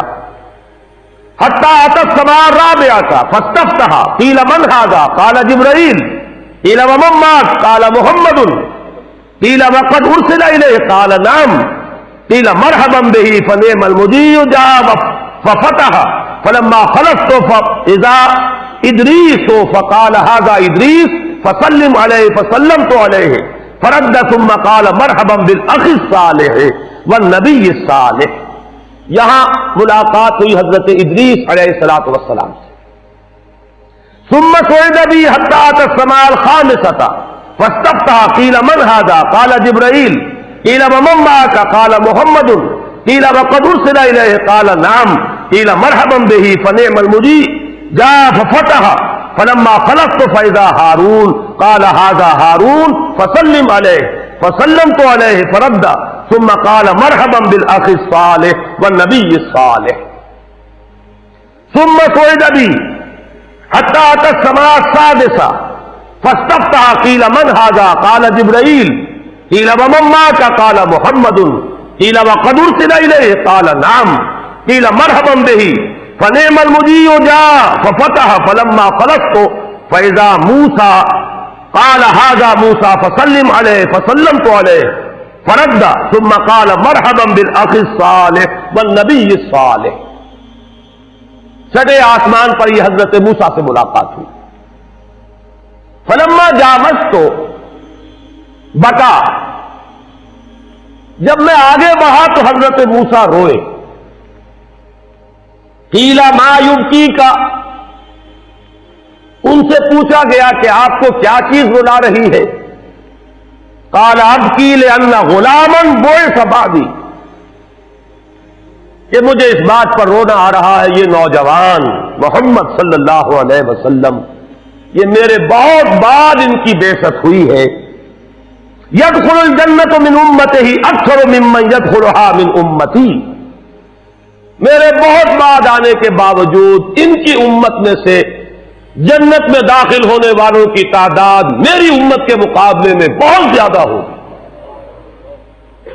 بہرحال اپنی امت کا خیال تو ہے، وہ شفقت جو نبی اور رسول کو اپنی امت پر ہونی چاہیے وہ ہے بتمام و کمال. اسے معاذ اللہ کسی حسد پر معمول نہ کیجیے، بلکہ وہ جو احساس ہوا ہے اپنی امت کی محرومی کا، وہ ہے کہ جس نے حضرت موسیٰ علیہ السلام پر یہ کیفیت طاری کی. ثم صعد بی، پھر مجھے اور بلند کیا گیا. الی السماء السابعة، ساتویں آسمان پر. فاستفتح قیل من هذا قال جبرائیل قیل ومن معك قال محمد صلی اللہ علیہ وسلم قیل وقد بعث الیہ قال نعم قیل مرحبا به فنعم المجیء جاء فلما خلصت فاذا ابراہیم قال هذا ابوك ابراہیم فسلم علیہ فسلمت علیہ فرد السلام ثم قال مرحبا بالابن الصالح والنبی الصالح. حضرت ابراہیم نے پھر استقبال کیا، خوش آمدید صالح بیٹے اور صالح نبی کے لیے. ثم رفعت، اب ذرا یہاں نوٹ کیجئے گا، یہاں سوئد تو نہیں آیا، سوئد ابھی نہیں آیا، رفعت. پھر مجھے اور بلند کیا گیا الی سدرۃ المنتہی. یہ سدرہ منتہا ہے جس کا ذکر ہے سورۃ النجم. یہاں میں چاہتا ہوں کہ وہ آیات ذرا آپ کو سنا دوں. سورۃ النجم کی ابتدائی آیات کی تشریح اور تفسیر میں بہت اختلاف ہے. وہ مشکلات القرآن میں سے ہے، قرآن کے مشکل ترین مقامات میں سے. بہرحال ایک مشاہدہ ہے جو حضور کو کرایا گیا، وہ اس کا ذکر ہے. وہ کیا تھا میں اس سے بحث نہیں کر رہا. تو اس مشاہدے کے ضمن میں آگے چل کر فرمایا ما کذب الفؤاد ما رأى. جو کچھ محمد نے دیکھا، ان کی نگاہوں نے دیکھا، ان کے دل نے اسے جھٹلایا نہیں. اس کی طرح میں اشارہ کر چکا ہوں. ایک ہمارا مشاہدہ ہوتا ہے کہ اس کے ساتھ وسوسے بھی ہوتے ہیں. جو دیکھ رہا ہوں یہ آگ ہے یا آگ کی سی صورت ہے. آج کل تو میں نے دیکھے ہیں بہت سے لیمپ اس طرح کے بنے ہوئے کہ واقعتاً انسان کو نظر آتا انگارے ہیں. ہر آدمی دھوکہ کھا جائے گا، لیکن ہے نہیں، کچھ بھی نہیں. تو ہماری آنکھ تو دھوکہ دیتی ہے، لیکن نبی کا جو مشاہدہ ہوتا ہے وہ آنکھ اور قلب کی یکجائی کے ساتھ ہوتا ہے. اس میں کہیں کوئی فرق و تفاوت نہیں. ما کذب الفؤاد ما رأى افتمارونہ علی ما یری. لوگوں کیا تم ان سے جھگڑتے ہو ان چیزوں کے بارے میں جو وہ دیکھتے ہیں؟ ان چیزوں کے بارے میں جھگڑا ہو سکتا ہے جو کہیں سے سنی سنائی ہو، لیکن تم جھگڑ رہے ہو محمد سے ان چیزوں کے بارے میں. افتمارونہ علی ما یری وَلَقَدْ رَآهُ نَزْلَةً أُخْرَى. اور انہیں تو وہ مشاہدہ ایک بار نہیں ہوا، ایک بار اور بھی ہوا ہے. کہاں ہوا؟ عند سدرۃ المنتہی. سدرۃ المنتہی کے پاس، عندہا جنت المأوی. اسی سدرۃ المنتہی کے پاس جنت ماوا ہے، وہ جس کا وعدہ کیا گیا ہے، جو ٹھکانہ بنے گی اللہ کے نیکوکار بندوں کا، جس میں وہ رہیں گے ہمیشہ ہمیش. فادخلوها خالدین، وہ بھی وہی ہے. اب یہاں نوٹ کر لیجئے جن احادیث میں جنت کے احوال اور ان کے مشاہدات آئے ہیں وہ وہی تو ہے، اس لیے اس کے مشاہدات ہیں. اس روایت میں ان کا ذکر نہیں. سدرہ عربی زبان میں کہتے ہیں ایک بیری کے درخت کو. منتہا یہ انتہا سے ہے، جہاں جا کر کوئی چیز ختم ہو جائے. یہ سدرۃ المنتہا کیا ہے؟ خیر یہ تو ہم تو کیا سمجھیں گے، ابھی میں عرض کروں گا. قرآن مجید میں یہاں ایسا انداز اختیار کیا ہے کہ ہر شخص یہ جان لے کہ یہ میرے فہم سے بالا تر ہے. ذکر ہو رہا ہے، واقعہ ہے، بیان کرنا ضروری ہے، لیکن تم اس کی حقیقت کو سمجھ نہیں سکتے. منتہا یہ کس اعتبار سے ہے؟ یہاں سے آگے مخلوق کا گزر نہیں ہے، یہ انتہا ہے. یہاں سے آگے جبرائیل بھی نہیں جا سکتے. اور یہاں نوٹ کیجئے اس سے آگے جانے کا کہیں محمد رسول اللہ کا بھی ذکر نہیں. یہ ہماری شاعری میں ہے کہ اس سے بھی آگے حضور گزر گئے. قرآن مجید میں، حدیث میں کہیں ذکر نہیں. حضور بھی یہیں تک گئے. البتہ ذہن میں رکھیے اس کے بارے میں یہ وضاحت آتی ہے وحی الہی بھی یہاں نازل ہوتی ہے اور یہاں سے فرشتے لیتے ہیں.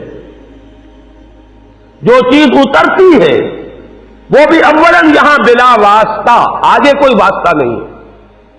یہ وہ حریم کبریا ہے، اس حرم میں داخلہ نہیں ہے. یہاں وہی بھی آئے گی تو یہاں، اور یہاں سے لے لیں گے ملائکہ اور نیچے لے کر جائیں گے. اور جو کچھ عالم خلق کی کوئی شے آئے گی وہ بھی یہیں تک، اس سے آگے نہیں۔ لہذا یہاں نوٹ کیجئے، قرآن نے بھی وہاں ذکر کیا تو سدرۃ المنتہا کے پار کا نہیں، وَلَقَدْ رَآهُ نَزْلَةً أُخْرَىٰ عِندَ سِدْرَةِ الْمُنتَهَىٰ عِندَهَا جَنَّةُ الْمَأْوَىٰ إِذْ يَغْشَى السِّدْرَةَ مَا يَغْشَىٰ۔ یہ ہے وہ بات جس کی طرف میں اشارہ کر رہا تھا، جبکہ اس بیری کے درخت کو ڈھانپے ہوئے تھا، جو ڈھانپے ہوئے تھا وہ نہ زبان ادا کر سکتی ہے، نہ انسانی زبان میں وہ الفاظ اور حروف ہے کہ جو اس کی تعبیر کر سکے، نہ اس کا کوئی تصور انسان کے لیے ممکن ہے۔ جنت کی نعمتوں کے بارے میں جیسے ایک حدیث میں آتا ہے، ما لا عین رأت ولا اذن سمعت وما خطر علی قلب بشر، وہ نعمتیں جو نہ کسی آنکھ نے دیکھی، نہ کسی کان نے سنی، نہ کسی انسان کے دل پر ان کا کوئی خیال تک بھی کبھی آیا۔ اب اسے بیان کریں تو کن الفاظ میں، کمیونیکیٹ کیسے ہو؟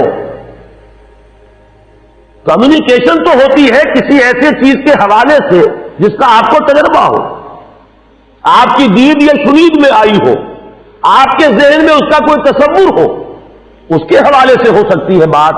لہذا یہاں دیکھیے انداز کیا ہے، اذ یغشی السدرۃ ما یغشی، تجلیات ربانی کس نوعیت کی، کس کیفیت کی حامل تھی؟ وہ نزول جو ہے تجلیات کا براہ راست جو ہو رہا تھا، وہ ہے اس کا نزول محبت تجلیات ربانیہ۔ ان کو نبی اکرم صلی اللہ علیہ وسلم نے مشاہدہ فرمایا۔ ہمارے ہاں جو شاعری ہوتی ہے اس میں مبالغے ہیں، اور ظاہر بات ہے کہ علامہ اقبال بھی بہرحال جو بھی کچھ تھے شاعر بھی تھے، مبالغے کے بغیر شاعری نہیں ہے۔ موسیٰ بے ہوش رفت بے یک جلوہ صفات، تو عین ذات میں نگری و تبسمی، موسیٰ تو جلوہ صفات ہی کی وجہ سے بے ہوش ہو گئے، خر موسیٰ صاعقہ، اور تو عین ذات کا مشاہدہ کر رہا ہے صلی اللہ علیہ وسلم، اور تبسم میں ہے، لیکن یہ مبالغہ ہے۔ عین ذات کے مشاہدے کا ذکر کہیں نہیں ہے، نہ قرآن میں ہے نہ حدیث میں۔ اگرچہ اختلاف ہے، اختلاف صحابہ سے چلا آ رہا ہے، سلف میں ہے، خلف میں ہے، کوئی رائے رکھنا چاہے تو رکھے۔ میں نے اسی لیے شروع میں کہا تھا اس واقعے کا انکار کفر ہوگا، تفصیلات میں توجیہ و تعویل کا اختلاف کفر نہیں ہے۔ ایک رائے یہ بھی ہے کہ شب معراج میں حضور نے اللہ کو دیکھا، براہ راست اللہ کا مشاہدہ ہوا ہے، لیکن ایک رائے زیادہ قوی یہ بھی ہے کہ نہیں، حضرت عائشہ سے جب ذکر کیا گیا انہوں نے فرمایا نور انا یرا، اللہ تو ایک نور ہے، اسے دیکھا کیسے جا سکتا ہے؟ آپ نور کے ذریعے سے کسی اور شے کو دیکھتے ہیں، نور اس کو کہاں دیکھا جائے گا؟ قرآن مجید میں بھی یہاں نوٹ کیجئے، اذ یغشی السدرۃ ما یغشی ما زاغ البصر وما طغی، ابھی اس کے بارے میں بعد میں عرض کروں گا۔ لقد رأى من آیات ربہ الکبریٰ، کیا دیکھا محمد نے؟ آیات ربہ الکبریٰ، کبریٰ جو ہے اس میں تفضیل ہے، عظیم ترین آیات ربانیہ کا مشاہدہ ہوا ہے محمد رسول اللہ، رب کا نہیں، آیات ربانیہ۔ نوٹ کیجئے زمینی سفر میں بھی کیا لفظ آیا تھا، کیوں لے گئے ہم مسجد اقصی، الذی بارکنا حولہ لنریہ من آیاتنا، ہم اس لیے لے گئے تھے کہ اپنی آیات کا مشاہدہ کرائیں۔ وہاں کبریٰ نہیں آیا، وہ آیات تھی جن کا مشاہدہ ہوا۔ یہ زمینی آیات ہے، وہ بھی آیات الہیہ ہے، لیکن جو عظیم ترین آیات الہیہ ہیں وہ ہے جو ڈھانپے ہوئے ہیں سدرۃ المنتہا کو، اور وہ ہے جس کا مشاہدہ کیا محمد الرسول اللہ صلی اللہ علیہ وسلم۔ لقد رأى من آیات ربہ الکبریٰ، یہ تقابل اگر کیا جائے تو غلط نہیں ہوگا۔ اگر اس اعتبار سے فضیلت محمدی ثابت کی جائے تو درست ہوگی کہ ذات باری تعالیٰ کی ایک تجلی جو کوہ طور پر پڑی حضرت موسیٰ، اس کا بھی تحمل نہیں کر سکے، اور یہاں تجلیات ربانیہ کا براہ راست جو نزول ہو رہا ہے سدرۃ المنتہا پر، محمد نے انہیں دیکھا اور بھرپور انداز میں دیکھا اور ان کا تحمل کیا، اس اعتبار سے تو فرق و تفاوت قرآن سے ثابت۔ لیکن اگر یہاں ذات باری تعالیٰ کو لایا جائے تو وہ بلا سند ہے، قرآن میں سند نہیں، حدیث میں سند نہیں، ہاں اقوال صحابہ میں سند ہے۔ اب میں یہاں توجہ دلانا چاہتا ہوں، یہ عجیب مقام ہے، ما زاغ البصر وما طغى، عجیب کیفیت ہے۔ اس آیت کو سمجھنا جو ہے آسان نہیں ہے جب تک کہ کچھ کیفیات کو پہلے آپ جان نہ لیں۔ ہمارے اپنے مشاہدے کے بارے میں دو چیزیں ہیں، وہ نوٹ کیجئے۔ شوق تو ہے مشاہدے کا، اور شوق اتنا ہے کہ حد ادب سے بھی تجاوز کر رہا ہے، لیکن ظرف اتنا نہیں ہے کہ دیکھ سکے۔ وہ جو اردو کا ایک شعر ہے، مجھے پہلا مصرع صحیح یاد نہیں ہے، کہ غم عمر مختصر کا سبب اور کیا بتائیں، میرے شوق کی بلندی میری ہمتوں کی پستی۔ اس کو ذرا ذہن میں رکھیے،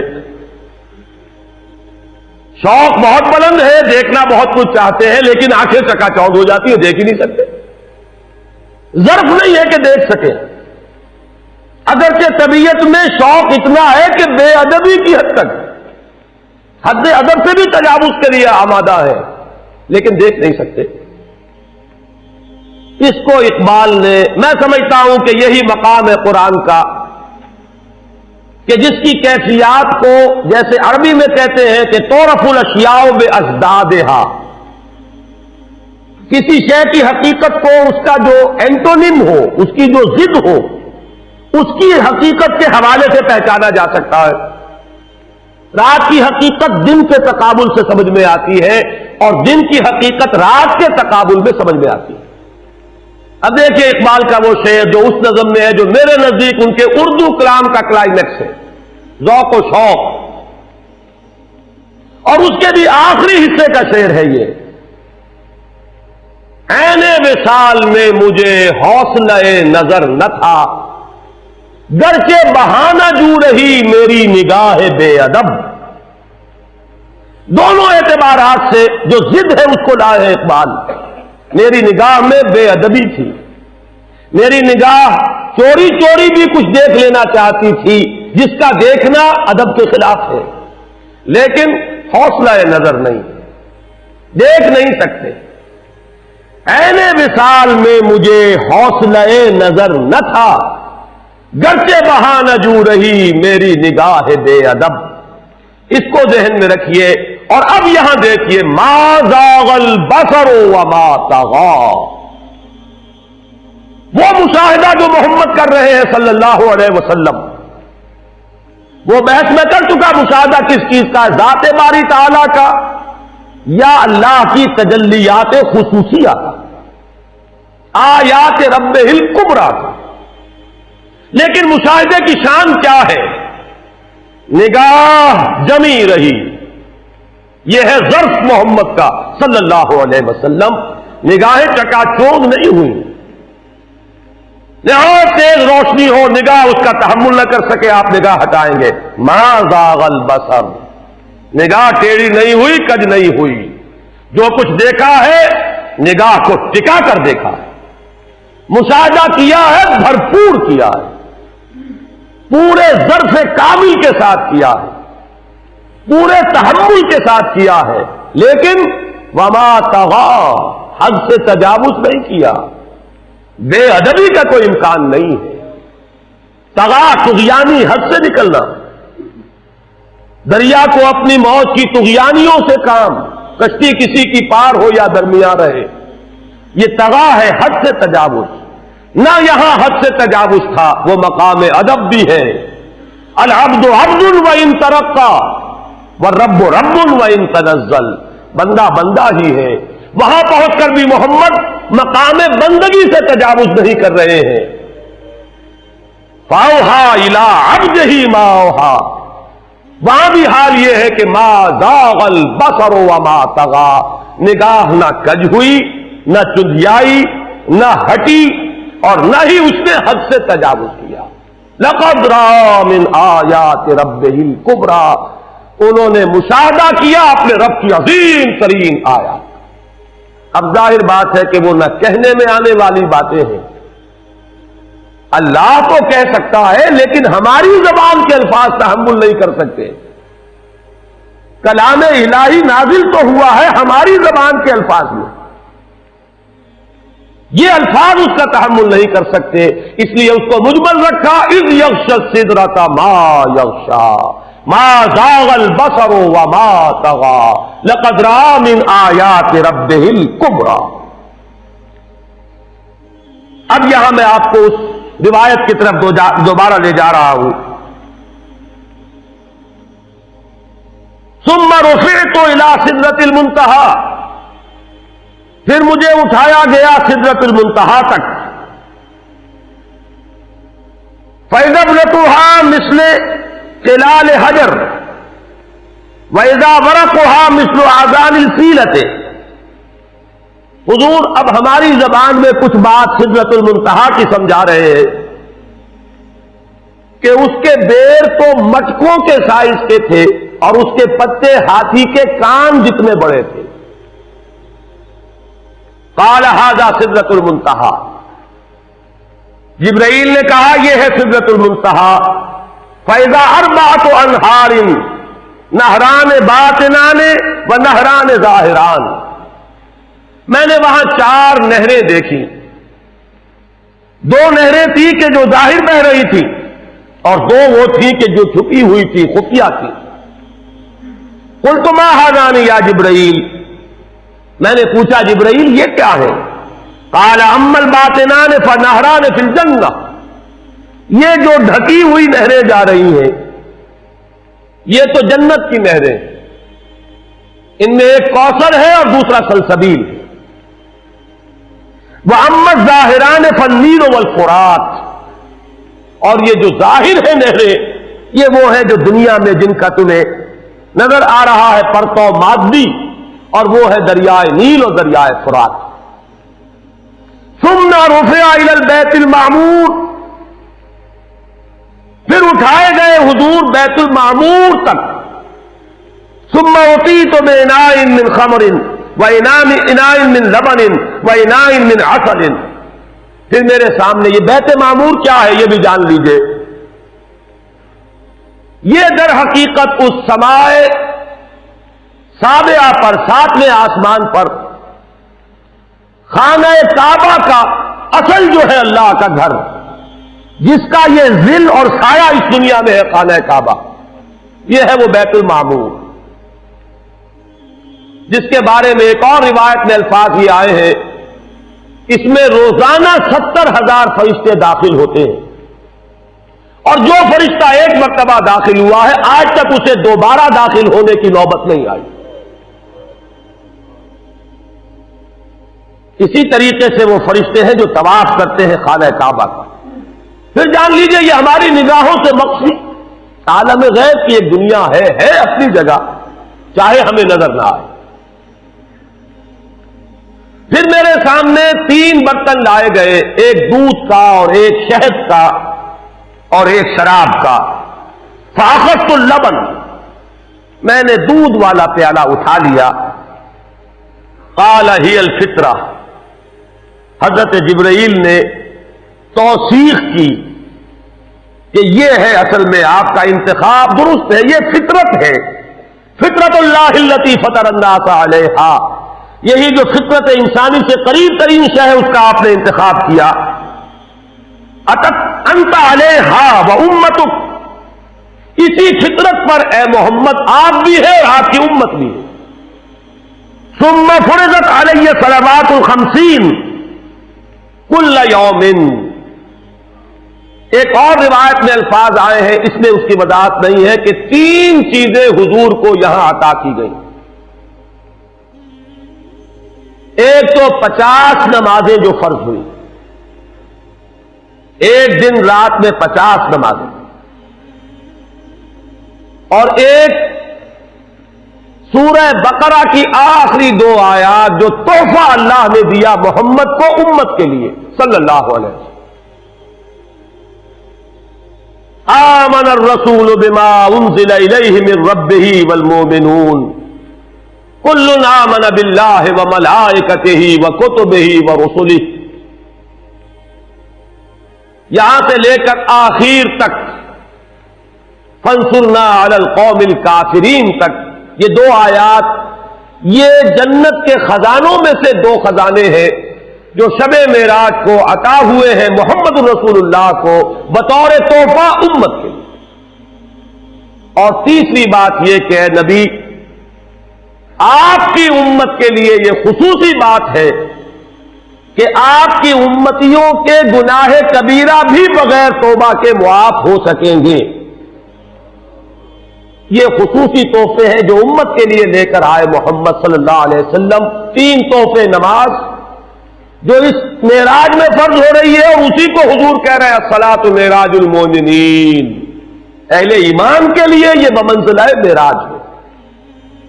اس میں پھر روایت میں تفصیل آ رہی ہے. واپس جب آئے ہیں حضرت موسیٰ سے ملاقات ہوئی اور انہوں نے یہ فرمایا کہ یہ 50 نمازیں بہت ہیں، مجھے تجربہ ہے، تمہاری امت اس کا تحمل نہ کر سکے گی، واپس جاؤ درخواست کرو کم کرواؤ. حضور گئے، 10 نمازیں اس میں معاف ہوئی، 40 ہوئی. پھر یہی بات ہوئی، پھر بھیجا حضرت موسیٰ نے، پھر 30 ہوئی، پھر 20 ہوئی، چوتھی مرتبہ پھر وہ 10 اور پھر 5 رہ گئیں. اس پر بھی حضرت موسیٰ نے یہ کہا اب بھی جاؤ یہ بھی بھاری ہے. حضور نے فرمایا مجھے شرم آتی ہے، میں اتنی مرتبہ جا چکا ہوں، مزید اب جانے سے حیا محسوس کر رہا ہوں. تو ندا آئی کہ یہ 5 ہی 50 کے برابر ہے. ہمارے ہاں قول بدلا نہیں جاتا. یہ 5 جو ہے در حقیقت یہ قائم مقام ہے ان 50 کے کہ جو اول ہم نے فرض کی تھی. یہ 50 ہی شمار ہوگی اگر ان کا انسان ان پر مداومت اختیار کر لے. میں آخری جملہ آپ کو اس کا سنا دیتا ہوں. فَأُمِرْتُ بِخَمْسِ صَلَوَاتٍ كُلَّ يَوْمٍ فَرَجَعْتُ إِلَى مُوسَى فَقَالَ بِمَا أُمِرْتُ بِخَمْسِ صَلَوَاتٍ كُلَّ يَوْمٍ قَالَ إِنَّ أُمَّتَكَ لَا تَسْتَطِيعُ 5 صَلَوَاتٍ كُلَّ يَوْمٍ وَإِنِّي قَدْ جَرَّبْتُ النَّاسَ قَبْلَكَ وَعَالَجْتُ بَنِي إِسْرَائِيلَ أَشَدَّ الْمُعَالَجَةِ. میں نے بنی اسرائیل کا حتی الامکان معالجہ کیا، ان کے حالات کو درست کرنے کی کوشش کی، لیکن مجھے تجربہ ہے یہ 5 بھی نہیں جھیلی جائیں گی. فَارْجِعْ إِلَىٰ رَبِّكَ فَاسْأَلْهُ التَّخْفِيفَ، مزید تخفیف چاہیے لِأُمَّتِكَ. قَالَ سَأَلْتُ رَبِّي حَتَّىٰ اسْتَحْيَيْتُ وَلَٰكِنِّي أَرْضَىٰ وَأُسِلُّمُ. قَالَ فَلَمَّا جَاوَزْتُ نَادَىٰ مُنَادٍ ابزیت فریضتی وخففت عن عبادی. متفق علیہ. مجھے ندا آئی کہ میں نے اپنے بندوں پر تخفیف کی. اس میں وہ ذکر نہیں ہے، دوسری روایت میں ہے کہ ساتھ ہی وضاحت ہو گئی کہ یہ 5 نمازیں بھی 50 کے برابر ہے. میری بات نہیں بدلی گئی ہے، وہ در حقیقت انہوں نے اسی 50 کا رتبہ جو ہے ان 5 کو عطا فرما دیا. یہ روایت ہے جو متفق علیہ. روایات کثیر، جنت اور دوزخ کے جو مشاہدات کرائے گئے وہ بہت تفصیل سے دوسری روایات میں، لیکن کسی اور روایت کا استناد کے اعتبار سے، اسناد کے اعتبار سے وہ درجہ نہیں ہے جو اس روایت کا. باقی میں نے مسلم شریف کی روایات میں سے اور تفاصیل آپ کو سنائی ہے. یہ ہے واقعہ. پھر حضور واپس آئے ہیں, وہیں مسجد اقصی میں آئے ہیں, پھر واپس تشریف لائے ہیں, اور اس کا میں بیان کر چکا ہوں دوسری روایات میں کہ وقت بالکل نہیں گزرا, کہیں روک دیا گیا ہے, پوری کائنات کو کہیں تھام دیا گیا. یہ بات تو وہ ہے جو آج سے پہلے بھی سمجھ میں آ سکتی تھی کہ شاید کسی ایک جگہ پر پوری کائنات کو روک دیا گیا, وقت بالکل نہیں گزرا کسی کے لیے. لیکن جیسا کہ میں نے عرض کیا, اس وقت تو یہ بھی سمجھ میں آتا ہے کہ سب کے لیے وقت گزر رہا ہو اور صرف محمد الرسول اللہ کے لیے نہ گزرے صلی اللہ علیہ وسلم. آج یہ بات بھی سمجھ میں آ سکتی ہے, لیکن یہ ہے کہ قرین قیاس وہی پہلی بات ہے کہ اس میں پورے اس وقت کے لیے وقت کی رفتار کو روک دیا گیا ہو. وہ مسئلہ یاد آ گیا کہ آگے بڑھو یا وقت کی رفتار روک دو. تو یہ وقت کی رفتار ہے جو محمد الرسول اللہ صلی اللہ علیہ وسلم کے لیے روک دی گئی. اس کے بعد جو ہنگامہ ہونا چاہیے تھا وہ ہوا. صبح جب حضور نے فرمایا کہ یہ میرے ساتھ واقعہ پیش آیا ہے, تو جو رد عمل ہونا چاہیے تھا وہ ہوا. یہاں تک بھی ہوا ہے کہ بہت سے مومنین صادقین متزلزل ہو گئے. مشرکین نے, کفار نے بغلیں بجائی کہ اب ہمیں موقع مل گیا. معلوم ہوتا ہے ابھی تک تو شک ہی کی بات تھی کہ ان کو کچھ خلل دماغی کا عارضہ ہے, اب تو ثابت ہو گیا, کسی شک و شبے کی گنجائش نہیں. چنانچہ اب آپ اس کا اندازہ کیجئے, یہ واقعہ مکے میں بیٹھ کر بیان کیا جا رہا ہے, امتحان لیے گئے ہیں. اچھا اگر گئے تھے تو بتاؤ مسجد اقصی کے ستون کتنے ہیں, وہاں کی کھڑکیاں کیسی ہیں؟ حضور فرماتے ہیں, ایک حدیث موجود ہے کہ میں گھبرا گیا, اس لیے کہ کس کو یاد رہتا ہے. مسجد اقصی میں جا کر حضور ستون تو نہیں گر رہے تھے, لیکن یہ کہ جب پوچھا جا رہا ہے تو مجمع میں تو ہو سکتا ہے کہ تالی پٹ جائے کہ اچانک اللہ تعالی نے میرے سامنے مسجد اقصی کو کر دیا. اب میں دیکھ کر بتا رہا ہوں اور لوگ دنگ ہو رہے ہیں. اب دیکھیے وہ مشاہدہ جو میں نے عرض کیا تھا, مشاہدات بے شمار ہیں. جنت سامنے لے آئی جاتی ہے اور آگ سامنے لے آئی جاتی ہے, جہنم سامنے لے آئی جاتی ہے, مسجد اقصی سامنے لے آئی گئی ہے, جن میں سے ہر سوال کا جواب حضور نے مشاہدے سے دیا. اسی ضمن میں وہ واقعہ آتا ہے کہ حضرت ابو بکر کے پاس گئے لوگ دوڑے دوڑے. وہ یہ سمجھتے تھے کہ اگر یہ پالا ہم مار لیں تو پھر ہماری جیت ہے. ابو بکر کو اگر ہم متزلزل کر دیں تو پھر گویا کہ ہمارے لیے کوئی اور پرابلم نہ رہے گا. روایت میں آتا ہے حضرت ابو بکر نے بھی سن کر ایک دفعہ جھرجھری لی ہے, لیکن صرف ایک سوال کیا, کیا واقعی وہ یہ فرما رہے ہیں؟ لوگوں نے خوش ہو کر کہا, تالیاں بجائے, ہاں ہاں کہہ رہے ہیں, چلو ہم لے چلتے ہیں. انہوں نے سمجھا کہ ہمارا وار جو ہے کارگر ہوا ہے, واقعی کو تزلزل ہے. لیکن اگلا جواب ابو بکر کا یہ تھا, اگر وہ کہہ رہے ہیں تو 100% درست کہہ رہے ہیں. میں روزانہ یہ مانتا ہوں کہ فرشتہ آسمان سے ان کے پاس آتا ہے, تو اگر ایک مرتبہ انہیں آسمان پر لے جایا گیا تو یہ کون سی بعید ہے؟ یہ ہے وہ دن کہ جس کے بعد صدیق اکبر شمار ہوئے ہیں ابو بکر صدیق